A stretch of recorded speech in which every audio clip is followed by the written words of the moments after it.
What is the difference between île and îlot?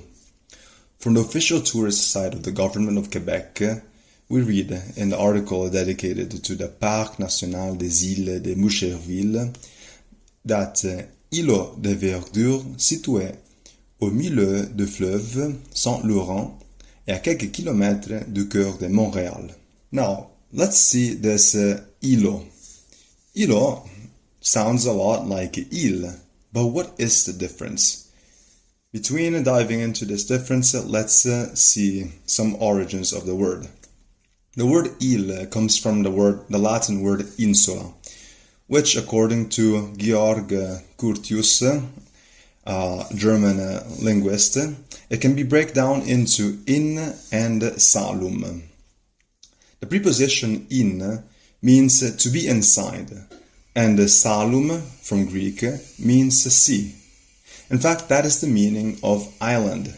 That is, an area of land surrounded by water on all sides, the sea. Other than physical islands, there are also deserts that take the use of the word île, as the floating island, in French known as île flottante. That kind of dessert consisting of meringue floating on crème anglaise, or in English, a vanilla custard. What about the origins of the French word île? So, to arrive to the word île, the circumflex accent, that is the one that looks like a hat, replaces the S of the Latin word insula.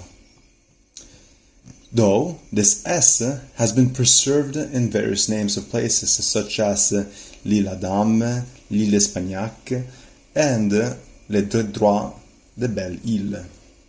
Careful always on phonetics on not pronouncing the S. With the expression insula, they're almost used to refer to the house, which in its origins was separated from other houses with a perimeter space of 2.5 feet, making the house seem as an island. If you're wondering what is the difference between insula and domus, the other commonly word used for naming a house, the word insula indicates more the space, whereas domus indicates the place in which one lives. So, since that space inside the perimeter was the place in which one lived, each domus was in its origins an insula. That means that we all, in a certain way, live in islands. Now, back to the difference between île and îlot. Île has different derivations, such as un lion, îlion, îlotage, îlotier. And îlot is one of them. Îlion and îlienne both mean islander, person who lives in an island, both for the masculine and the feminine. Îlotage is a system of surveillance which consists in dividing a city or a district into smaller islands, that is, smaller sections or blocks that can be controlled by an officer called îlotier. Îlot, instead, means a very small island. And in English we have a word that's very similar, which is islets. The word îlot is a noun that is used in referring to an object, in comparison to other objects that are greater and of a different nature. For example, in commerce, the pallet upon which different merchandise objects are placed, or the îlot de la cuisine, being the area in the middle of spacious kitchens reserved for laying food, cutting, or even dining, using it as a table for itself. Let's see now some expressions with the word îlot. We have îlot de chaleur, îlot nucléaire, and îlot directionnel. Îlot de chaleur is a meteorological phenomenon observed in cities, responsible for a sharp rise in temperature due to the release at night of a part of the heat stored during the day by dense, airtight buildings.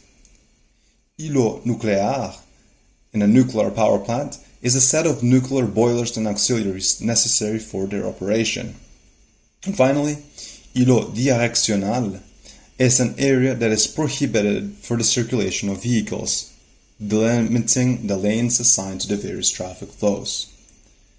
To conclude, I will leave you with some nice quotations with the word île. From Jean Donne, aucun homme n'est une île, complet en soi-même. Chaque humain est une partie du continent, une partie de tout. No man is an island entire of itself. Every man is a piece of the continent, a part of the whole. Marcel Pagnol, si vous voulez aller sur la mer sans aucun risque de chavirer, alors n'achetez pas un bateau, achète une île. That is, if you want to go on the sea without any risk of being flipped upside down, then don't buy yourself a ship. Rather, buy yourself an island. And finally, the last one by Paul Valéry. It's a poem, and I'll leave it for you guys to translate. It's Salut, divinité par la rose et le sol, et les premiers jouets de la jeune lumière. Île.